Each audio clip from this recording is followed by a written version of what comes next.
আমরা আজকে দেখছি আরও একটি গুরুত্বপূর্ণ প্রশ্ন, সপ্তম শ্রেণীর বাংলা প্রশ্ন, যেখানে পূর্ণমান 70। দেখো থার্ড ইউনিট টেস্টের প্রশ্নটা ঠিক কেমন হয়েছে। 1 × 11, যেখানে বলা রয়েছে ভারত তীর্থ কবিতাটি কার লেখা? রবীন্দ্রনাথ ঠাকুর। কোকোনদ শব্দের অর্থ কী? পৃথিবীর মনের কথা কবি কোথায় শুনতে পান?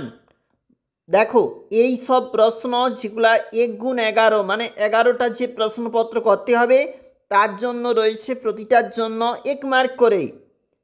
নিচে দেখো 2-এর দাগে যে প্রশ্ন বলেছে অতি সংক্ষিপ্ত 1 × 13।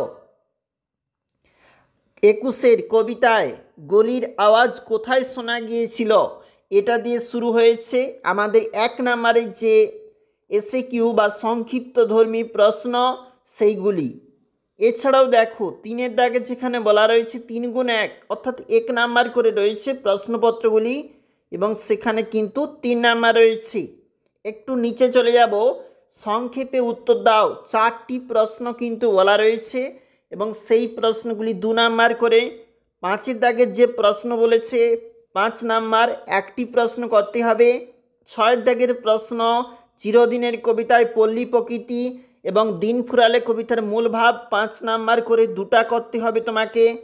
এবং 10টি বাক্যে উত্তর দাও। দেওয়া রয়েছে প্রশ্ন, দেখো নিচে রচনা লেখো খেলাধুলার প্রয়োজনীয়তা। বিদ্যালয়ে বৃক্ষরোপণ উৎসব করার জন্য আবেদন জানিয়ে প্রধান শিক্ষককে যে চিঠিটা বলেছে তার জন্য 4 নাম্বার। অবশ্যই দেখবে সপ্তম শ্রেণী।